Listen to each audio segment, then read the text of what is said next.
Assistance project. We're very excited to start with this education series for this project. And this is just the beginning of a wonderful period of events and learning experience that we will have under this project. I'm Nora Quesada, and I'm a senior technical advisor for JSI Research and Training Institute. And with my colleague, Anabela Sanchez, we will be facilitating this event today. Anabela, would you like to introduce yourself? Yes. Thank you, Nora. Good day, everybody. My name is Anabela Sanchez. I also support the capacity building project funded by USAID, Bureau for Humanitarian Assistance. I am a supply chain management advisor and have supported several countries in Latin America and the Caribbean to improve supply chain management systems. And lately, I have supported the humanitarian organizations to improve their supply chain. So very happy to be in this meeting. Over to you, Nora. Thank you, Anabela. And we are honored to have Dr. Giuseppina Buffa. She's a pharmacy coordinator from emergency in Italy. So welcome, Giusy. We're so happy to have you and honored to have you with us and to have you share this wonderful experience. So please introduce yourself. Thanks, Nora. Thanks, Annabella. And thanks to all JSI staff that is giving me the opportunity to share my experience with all of you. I'm Italian, I'm an hospital pharmacist, and I've been working for emergency since 2011. I started my experience as hospital pharmacy in the field in Salam Center, Cardiac Center in Khartoum, Sudan. I spent there almost 5 years, and after emergency gave me the possibility to work in at the level of the main office, let's say like a traveling pharmacist, working around in all the emergency project. I had the opportunity to develop my professional skills, and emergency gave me the possibility to build up a structure, pharmacy department at the level of the main office and the field. And I'm very happy today that I can share my years of experience in different settings with all of you. Thank you. Thank you, Giusy, and welcome again. As we can hear, you have been in the middle of the humanitarian emergency responses. So thank you so much again for joining us today. And we have some announcements before we start with the topic. Yes. As we get started, please continue introducing yourselves for those who have not introduced yourself in the chat function. During this meeting, there will be a Q&A. Please only use this button for your questions, which is found at the bottom of your screen. We look forward to your questions and comments as well. Please do not use the chat function if you have specific questions so that we can see all of them. And you may also raise your hand to speak if you would like. Thank you. Also, this capacity building project that has organized this webinar will have also many learning opportunities for you. For example, we will begin planning online blended learning courses for supply chain management in humanitarian settings. We will also continue mentoring some of you that have taken some of these blended learning courses in the past. And we will continue having technical discussions like we are having today. We will also have workshops and alumni fora. And of course, thanks to the IAPHL platform of public health logisticians, we also nurture a humanitarian commodity logistics community of practice for you all to join if you haven't. We're going to share the link to be part of this community later on. And of course, we will also share many tools and guides and videos to continue your learning experience about supply chain management in your humanitarian settings. Great. Thank you, Annabella. As you can see, we will have a lot of opportunities and events throughout the life of this project. So, but now let's get to the topic that brings us today together. So, Yusi, I want to start by asking you to tell us about what Emergency does, where you work, and in which countries you have a presence at the moment. Yes, thank you, Nara. It's a pleasure to start to speak about my organization. Emergency is an independent, non-governmental organization. It provides free, high-quality medical and surgical treatment to victims of war, landmines, and poverty. The core of principles are equality, quality, and social responsibility. Emergency has worked in 19 countries all over the world and has recently started a rescue mission in the Mediterranean Sea with our ship.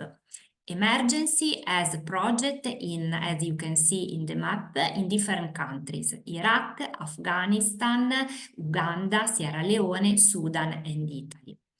Our medical facilities include pediatric hospital, pediatric center, so I mean hospital, ambulatory, medical center, rehabilitation center, maternity center, first aid point, primary health center, and even outpatient clinic and mobile clinic even in Italy.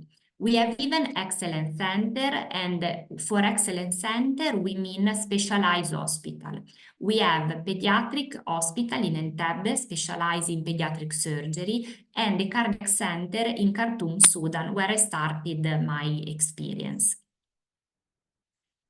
Emergency works make clear agreement with the country where we work, because we want to clarify our task and our reciprocal role and responsibility in country. One peculiarity of the organization is that the organization builds a structure or renovate a structure. And our hospital has to be, each of our hospital has to be not only beautiful and functional, but both the combination is because the beauty is a right for the patient. So our hospital is beautiful, and each our hospital contain a garden and a play area. One of the main mandate of emergency is the training. In all our project, we do practical and theoretical lesson in our hospital, and our training program is recognized in most of the country by the Ministry of Health. We strongly believe that the training is fundamental in order to give one day, to do the handover one day to the country where we work of our facilities.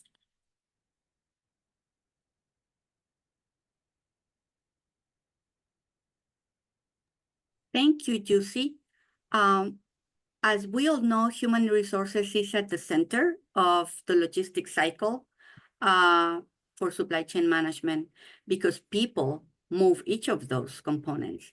In humanitarian assistance, supply chain management requires both skilled and committed human resources. In your view, Giusy, tell us what are the key hard and soft skills someone should have to manage pharmaceutical supplies in this context. Thanks, Annabella, to mention the hard and the soft skills, both of them, because both of them are really important. I selected 4 hard skills. It's important to have a language in common, because we are working in a foreign country most of the time. So it's important to speak a common language with the people in the country where we work. Basic computer skills. It's important to have a good knowledge about store management, because if you don't know the item that you have in stock, how could you play an effective role in the supply chain? It's important as well to be able to analyze the data of consumption in order to place a proper order. and the appropriateness of prescription. What I mean for appropriateness of prescription, I don't expect that the staff knows all the medical guidelines, but it's important that the staff knows how to check the prescription, where they can find the source of data in order to check properly the prescription. Between the soft skills, I would like to say that it's really important to be problem solving because we are working in very demanding environment. To be problem solving, but to be able every day to prioritize our activity and to have an approach critical and analytical to the situation. The last soft skills is the emotional intelligence. What does it mean? Is the ability to manage our own emotion and the emotion of people that is working with us, since we are working in very stressful environment. There are 5 key points that help you to develop the emotional intelligence: self-awareness, self-regulation, empathy, social skill, and motivation. Thank you, Giusy. It is so important, the combination of both hard skills and soft skills. The last part that you mentioned, emotional intelligence, how important it is, and combine it with the core skills of someone that is running supply chain management. So this is a great list. Thank And you. it's great that you on purpose work on both set of skills because both complement each other and are very important for human resource workforce. Yes, just so not for the supervisor, but even for the staff, general staff, because when I was an employee, let's say, it's important to develop these hard skills, but you need to work on yourself to be a part of the group. Exactly right. No. So based on that, what types of training programs do you support and what resources should people tap into to gain the skills required? And also, we understand that you train a Ministry of Health staff as well. So how do you manage to train emergency staff versus Ministry of Health staff? And if there are challenges in that capacity building experience, what are those challenges? Thanks, Nora, for the question. The pharmacologistic is the supply chain of medical material, and for emergency is based on the training of the staff in order to make them able to run any medical activities, medical centers, from the logistic and medical point of view. The training of the national staff has the broader scope to provide them a complete overview on the working method. And in the next slide, I explain you why I stress out a lot the working method, because in your professional experience, you may change the job and the workplace. So if you have the good working method, you can change the place without, let's say, any difficulties to adapt yourself to the new context. As a working method, the pharmacy department use the 5 steps methodologies. It's a common approach that helps us to have a better workplace, better organized and functional workplace. I want to explain you these 5 steps doing practical example. The first one sort means that the staff that is coming to the hospital every morning, hospital or any medical center, has to put in order their own place. The paper left from the day before, pen, pencil, and everything is present in their desk. Point 2, stabilize, means they have to check their own agenda, what they did the day before, what is left pending, and what they're supposed to do the same day. Try to prioritize the activity. Shine means to have everything clean around you. Let's say if you have things clear around you, you should have a clear mind about what you are going to do. Point 4, standardize, means follow your day. All the staff has specific tasks divided by morning and evening shift. So they should divide their activity according to the work days, to the timetable of the day. 5.5 sustain means that if you keep following the previous point, you can keep standard in your work activities. I can imagine that after this explanation or during my explanation, some of my colleagues are smiling because I stress a lot about this point. All the staff has their own agenda, and during the morning meeting, we share duty and responsibility. And sometimes I ask them, or reorganize your desk, your paper, not Dr. Archive, maybe the order, but look around if there is something not in order. So I think this point, it's really, really important to be on the same page in the activity of the day. So what you just said, so every day you make sure that people follow these 5 steps.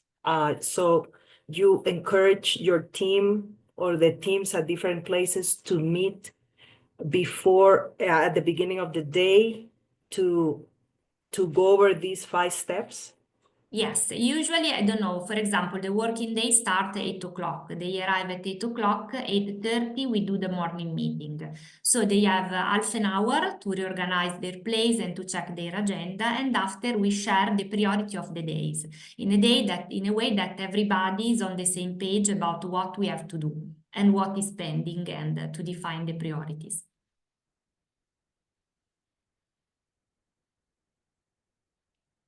The resources in use are different. First one is training on the job.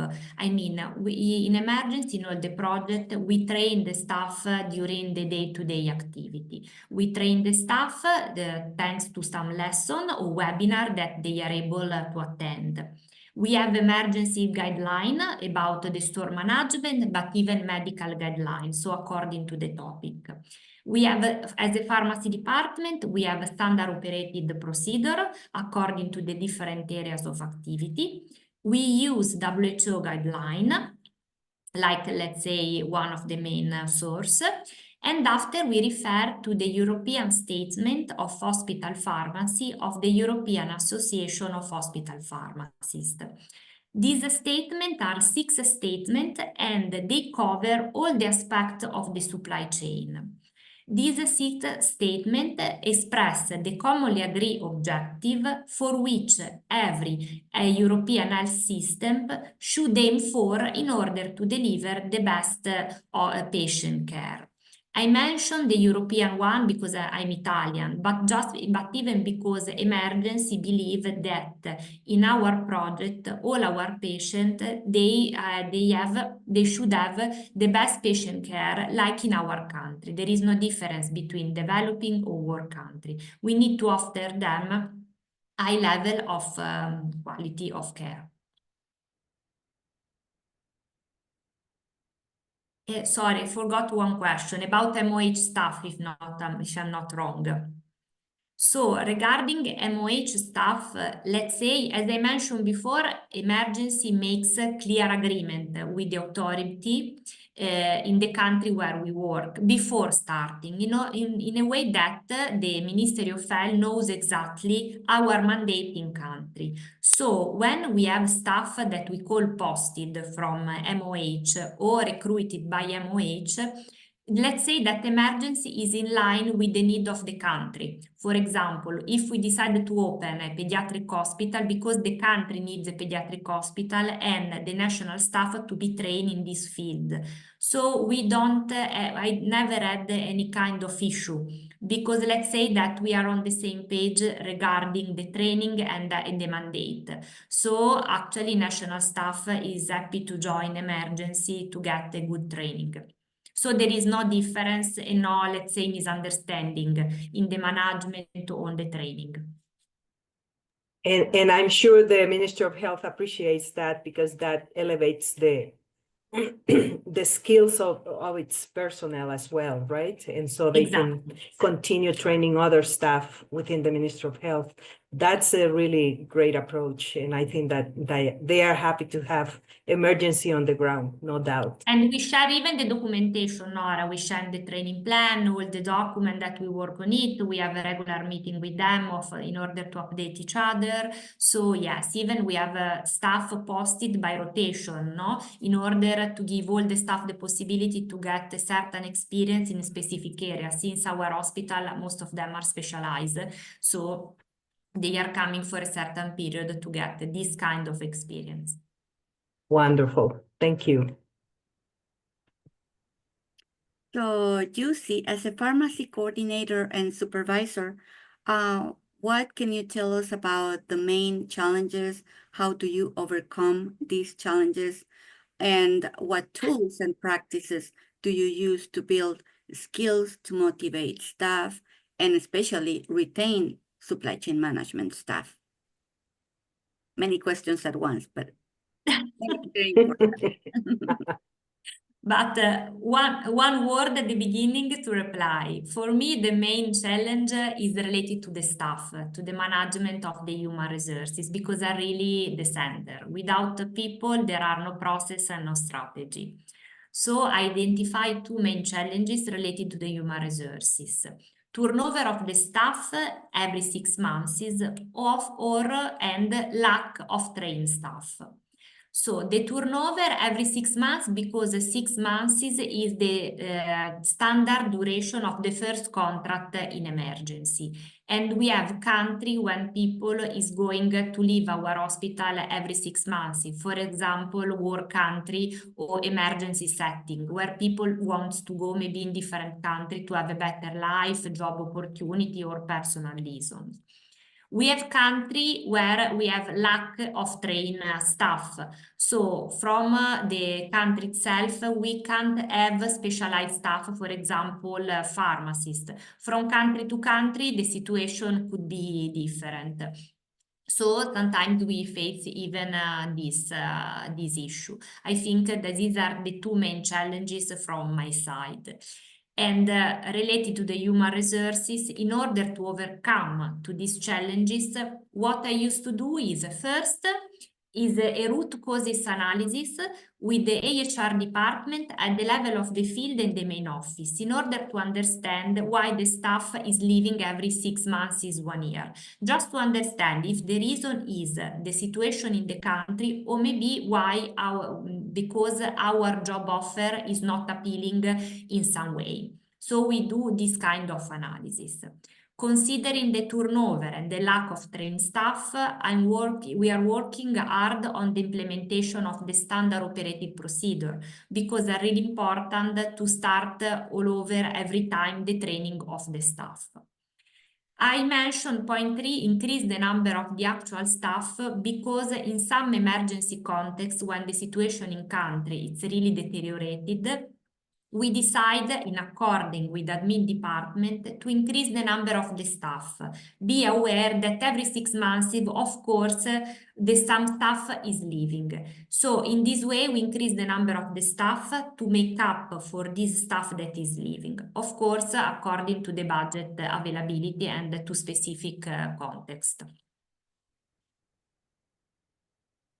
So thinking about the staff and the training is fundamental, the training of the staff. When one staff start to work with emergency, doesn't sign just a contract with a job description, but is provided to a new staff a training plan. A training plan is a 6 months plan where every month is described what it will be explained to the new staff. This training plan is different staff by staff according to the area of activity. For example, if one pharmacist will be employed in the outpatient department for cardiac patient, the training plan will contain anticoagulant guideline, drugs interaction, and counseling guideline. If one staff is going to work, for example, in the store, in the distribution, the focus of the training will be on the store management. This training plan is not made just for the new staff, but for all the staff that join emergency, and every 6 months is updated. Inside the training plan, there are learning opportunities that could be lesson, webinar, or the JSI course. Most of emergency staff has successfully concluded the blended courses, and most of them even the mentoring program. So thanks again to JSI. We used to do continuous feedback to the staff regarding their activity in the training plan. It's not just the paper. We gave the paper for 6 months and we forgot it. No.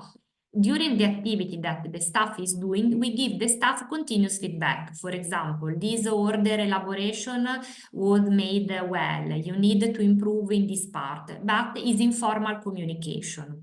Every 6 months, there is a really formal moment with the HR department that is the performance evaluation.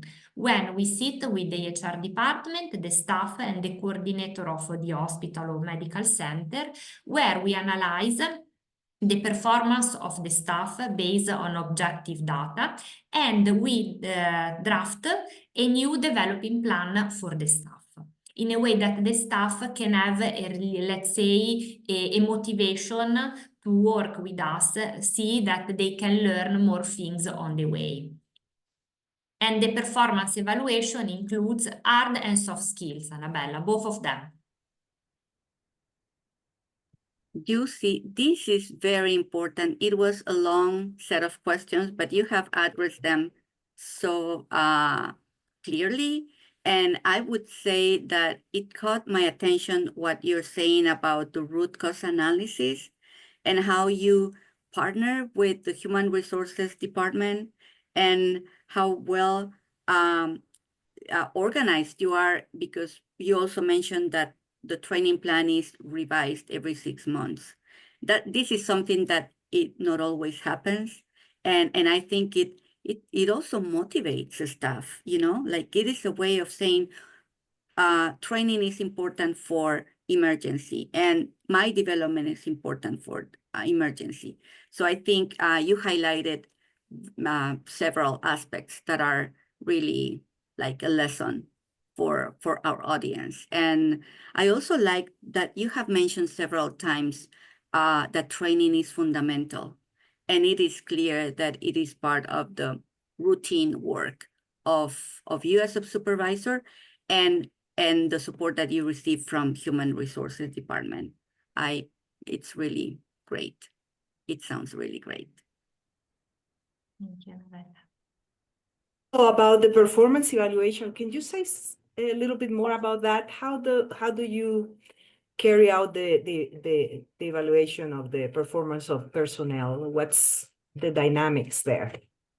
So we have a HR department at the level of the field that has recently written a new standard operating procedure, how to conduct the performance evaluation in a way that we have, let's say, a guideline, how to manage it.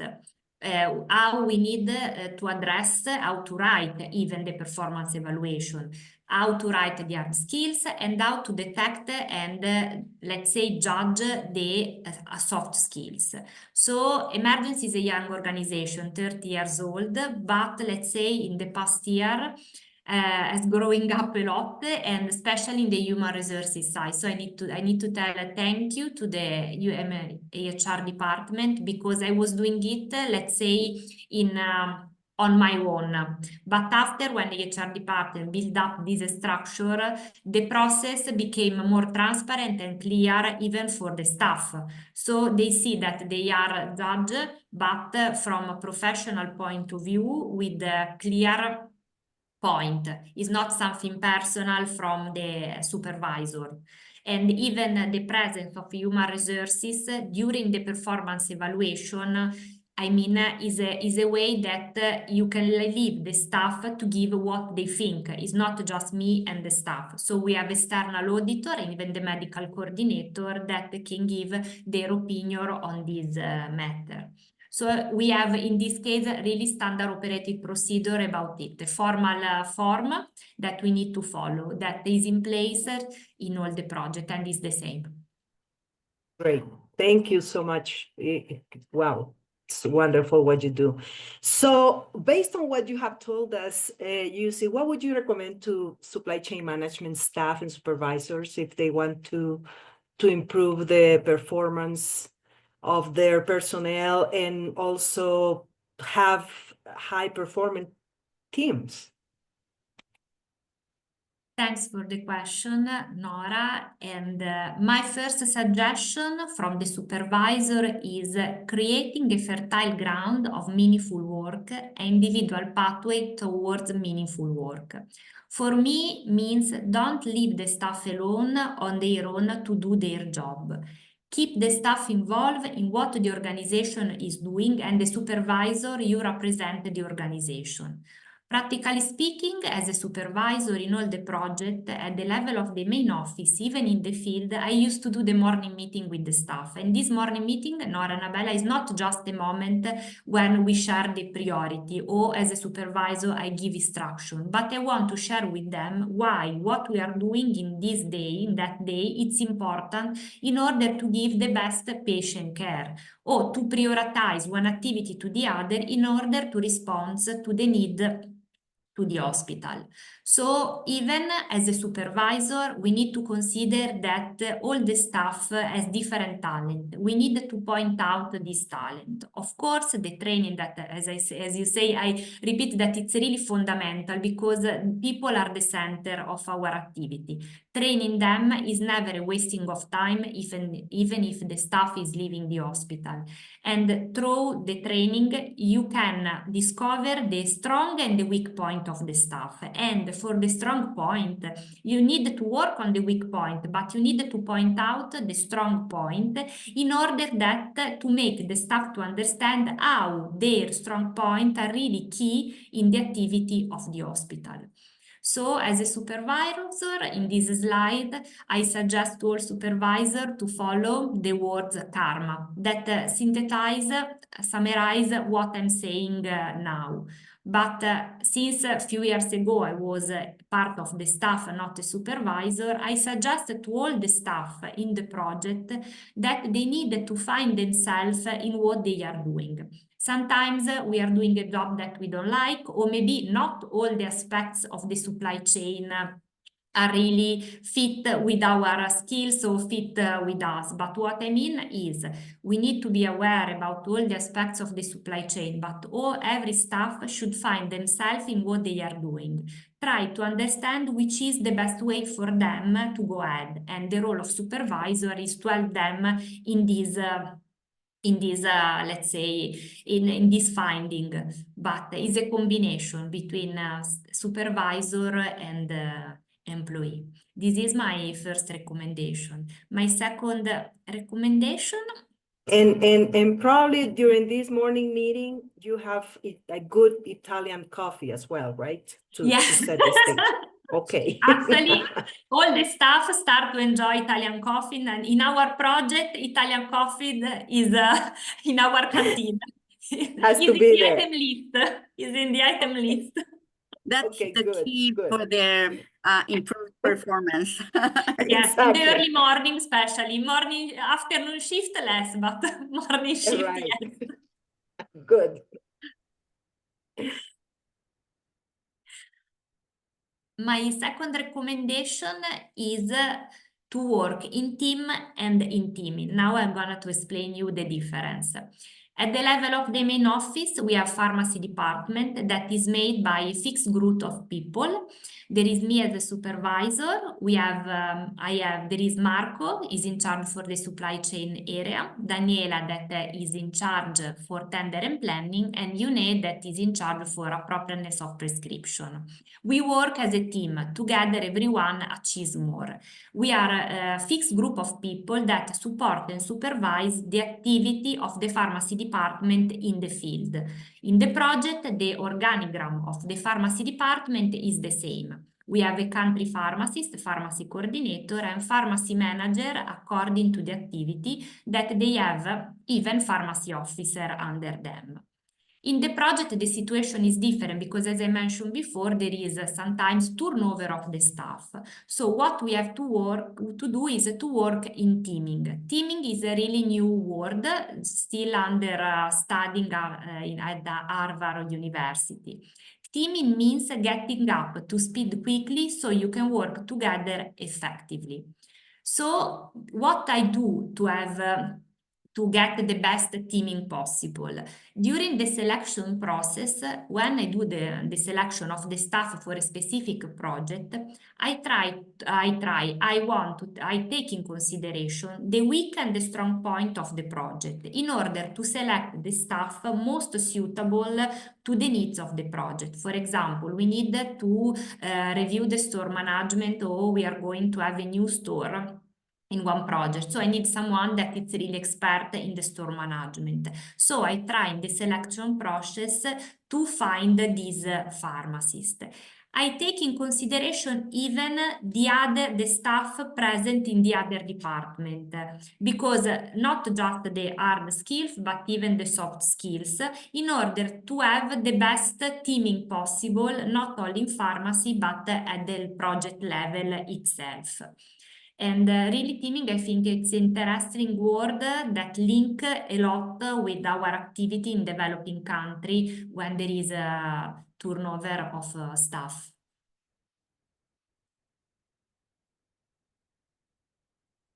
And I put here some references to share with all the audience. So what we use are the WHO guidelines that are easily accessed by everybody. Here there are the European statements that are in English, and in the next slide you will see the 6 statements that cover all the aspects of the supply chain. Yes, you can see here the 6 statements that I mentioned before, like procurement, distribution, patient safety, quality assurance. So exactly all the aspects of the supply chain. I mentioned the source of data of the soft skills because I refer to World Economic Forum 2023, because I think most of the soft skills are linked even to this environment.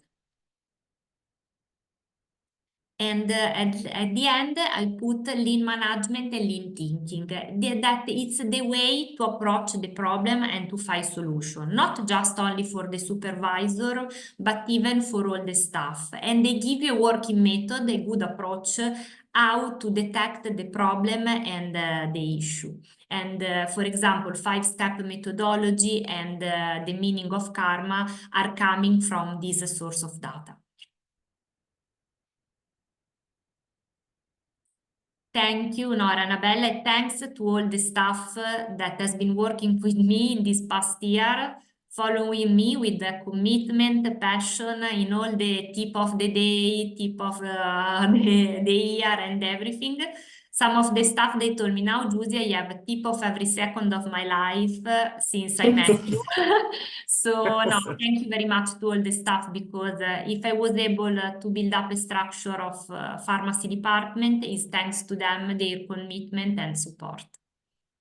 Thank you, Yusi. You know, now when you describe the team that you work with, there are 4 of you doing all of this in different countries, in 6, I think it's 8, 10 countries that you have presence.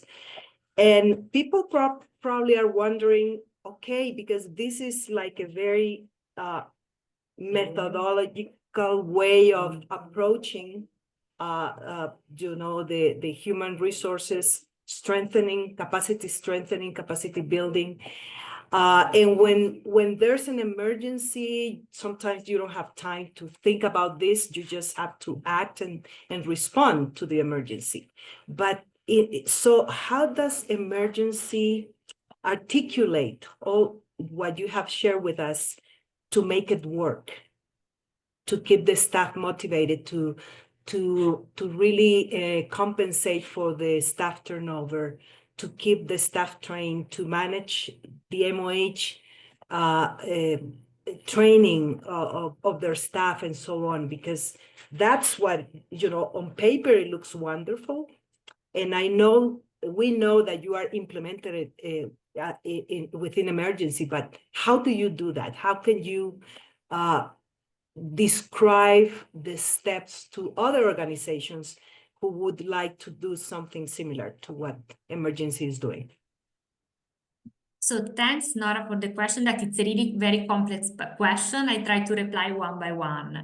So emergency is a young organization. So let's say that I develop myself and my competencies with emergency as well. So emergency is acquiring year by year a stronger structure. So let's say that emergency has a different kind of project. No, we have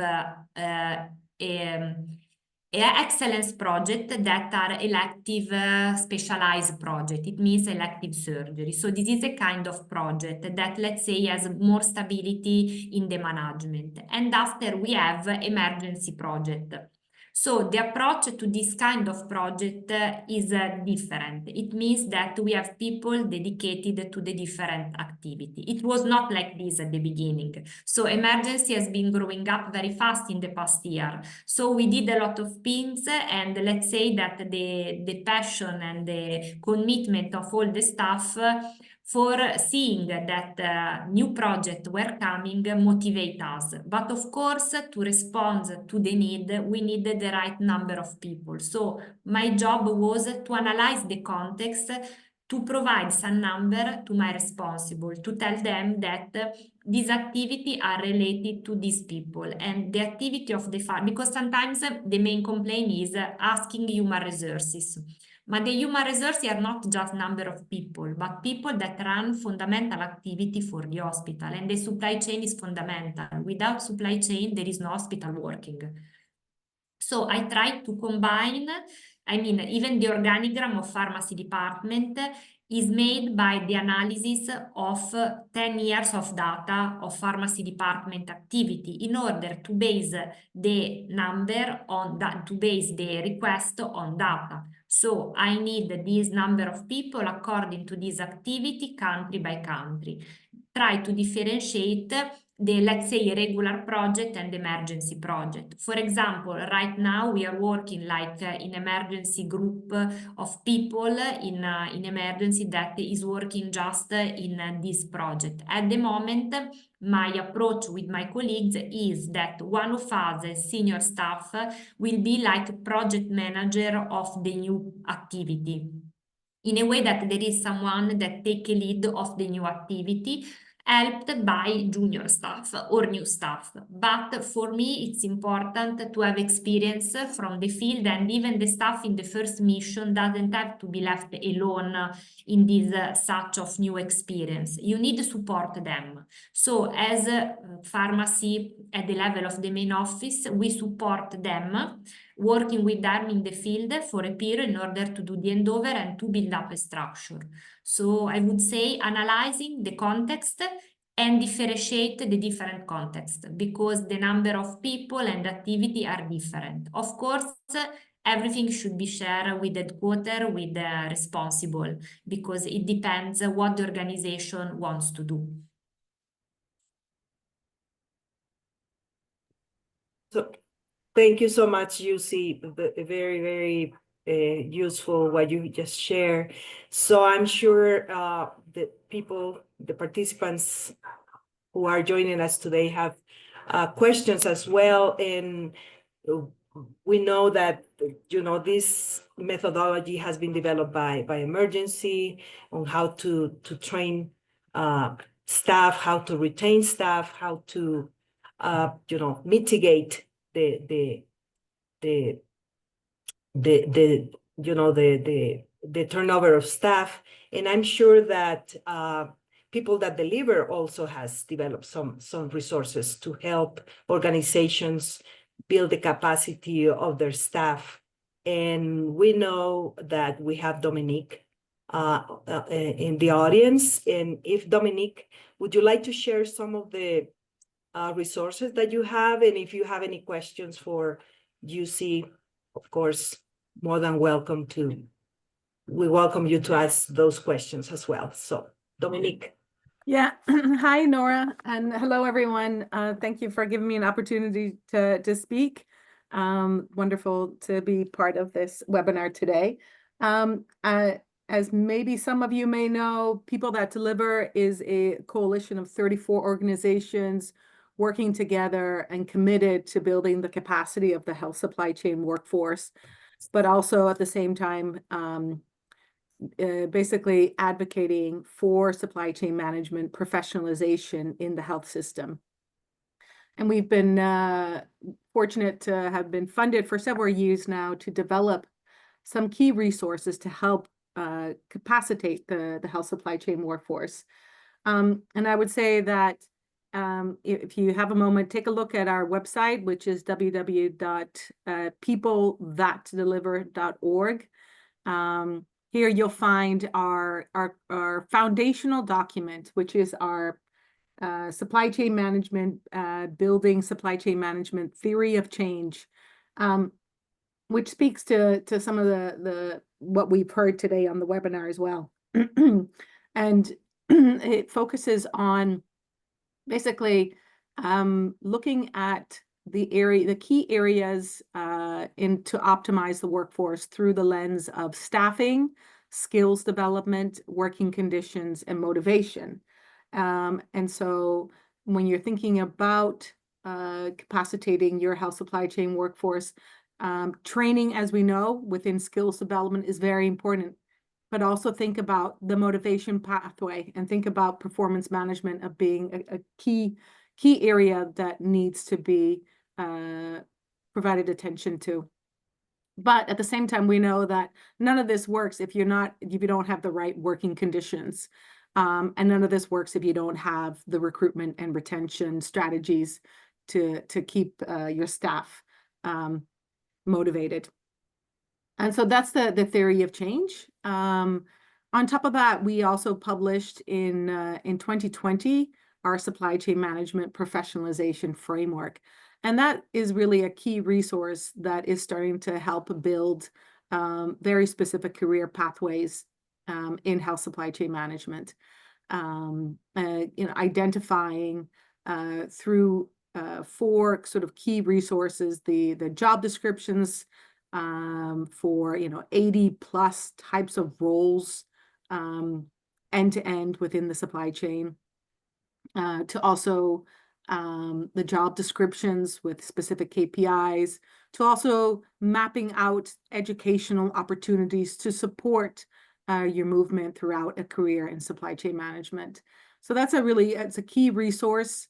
We're working also specifically with a number of countries to implement this, and whereby ministries of health are actually taking ownership of it and creating national bodies that are then responsible for implementation and ensuring that there are the national institutions that can both create that supply and the demand for supply chain management professionals at country level. So those are some 2 key resources I wanted to mention. I also heard a lot about performance management. We were fortunate a few years ago to receive some Global Fund funding to build out a performance management toolkit for health supply chain management. And you can find this on our website as well. It's a great toolkit that really helps you start to self-assess if there is a performance management system in place. Does it actually achieve results and improve performance? It then also helps to identify the roles and responsibilities for the different personnel. And of course, there's the actual measurement there, which includes looking at KPIs and a balanced scorecard. And then thinking about a route to develop the very specific skills and competencies that you need in order to fulfill your key roles within supply chain management. So it's another really interesting toolkit that you might be interested in looking at. Yeah, so I thought I would add that. Thanks again, Nora. Thank you, Dominique, and we will definitely add those resources to the list of resources that you can see on the screen here, and because those will be very useful as well for the audience. We have two questions, Yusi, from Yayoli. He's asking, please, do you usually take general periodic feedback from employees? Yes, yes. When there is the continuous feedback, is the continuous feedback from both of the parties. So even during the working days, if there is something about a related activity, there is a communication. Absolutely. There is always a feedback in all the activities, in all the matter, even if there is a misunderstanding between two different colleagues. Absolutely, yes. Great. And there's another question from Kingsley. What team building activities would you recommend to enhance the morale and cohesion of supply chain staff with a view to promoting workforce performance and strengthening humanitarian health supply chains? Team building depends on the context. For example, at the level of the main office, we meet once per year in Milan all together because my staff is living in different countries, so we try to see together. But definitely, as a team building, sometimes we drink, let's say, online coffee all together. It's the way to share something before the day start, even to ask each other how are you.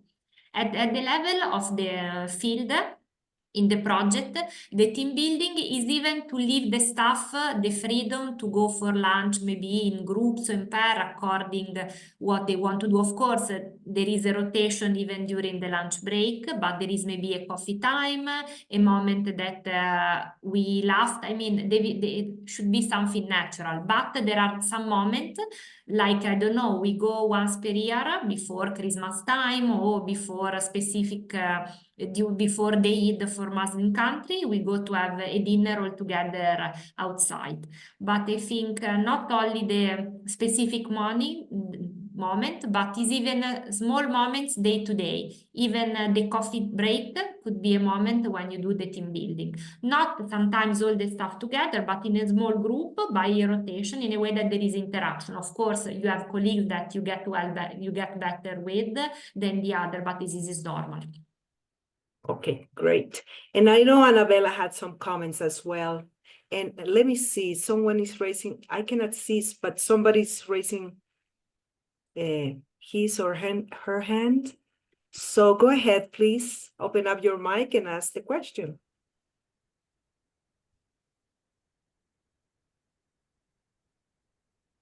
Saw a hand up, but I don't see it now. Okay, so go ahead, Annabella, because I know you had some comments. Thank you, Nora. I remember in our conversations with Juicy in the past, she has mentioned, and I really like, I would like to emphasize, thanks to Juicy's conversations, that standard operating procedures are key for human resources development. And I remember you mentioned that even to balance a little bit the turnover of the staff, because when you have a clear SOP, a standard operating procedure on different areas of the supply chain, the new staff can quickly look at these materials and start learning. So I don't know how you manage that, you see. So now let's say that even pharmacy department is quite new. Pharmacy department was born in 2020 during COVID time. So there was a year of adjustment. But for example, the structure of the pharmacy department as an area that is appropriateness and standard operated procedure. So we try step by step to prioritize the standard operated procedure according to the needs of the project. And Yune, my colleague, is working in making this standard operated procedure. She did even the mentoring program with you, Annabella, to work on it, because really the standard operating procedure are fundamental, is the base even for the staff that is there to do training to the new staff. So we have like a timeline of the implementation in the next 3 years, where we are working on it to have this standard operating procedure from the quality side, let's say, that is not just a structure, but even to have the same tools in place in all the project.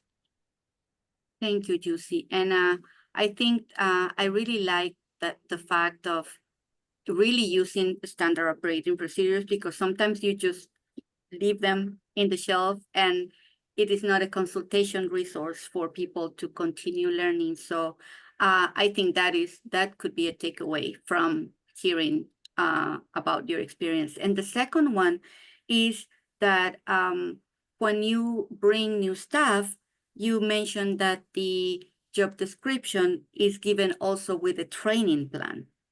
And I really wanted to highlight that, because you have mentioned training is fundamental several times during your presentation. And I think this is a way of really prioritizing and giving the clear message to the new staff that you really care for people and for their development. So I think that methodology to me really was very a takeaway for all of us. Thank you, Annabella. Thank you, Annabella, for underlining this aspect, because there are not just the hard skills.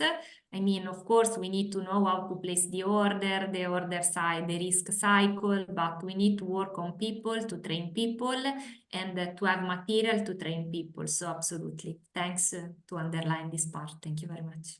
Yeah, and I will print 5S and put it to start emphasizing that and reminding those 5 S's.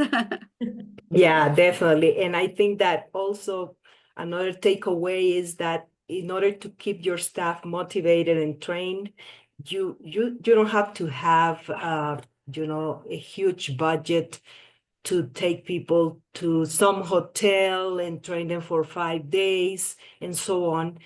You can do it within your own resources as a continuous training program, on the job training, as you said, and hearing as Jayoli mentioned, hearing from them, getting their feedback on how things are working for them, how they feel about it, and you taking the necessary measures to keep them motivated and keep building their skills. So you can always do it without thinking about having a huge budget for a classroom formal training to keep your staff motivated and with the basic skills. So yeah, this has been very, very enlightening for us. I'm sure for the audience as well. If anybody has any other comment from the audience, if you want to make a comment or open up your mics, if you have any questions, you can always reach out to UC to ask for any resources, to ask any questions and so on, because this is the idea of having this type of events, is that you get connected with people like UC in this case, and so you can establish this communication from now on. So if nobody else has any questions, so we want to thank you for your attendance, and we hope this the topic of this technical discussion was very useful and interesting for all of you. Thank you, Yusi, for joining us today. Thank you, Dominique, for sharing the list of resources that you mentioned. And we look forward to having you in our next webinar and technical discussion that we will announce in the coming weeks. So thank you again. And for all of you, have a good day, good afternoon, good evening. Thank you, Yusi, again. Say hello to our friends at Emergency. Thank you. Thank you very much. Thank you, everybody. Thank you. Okay, take care. Bye-bye. Take care. Bye. Bye.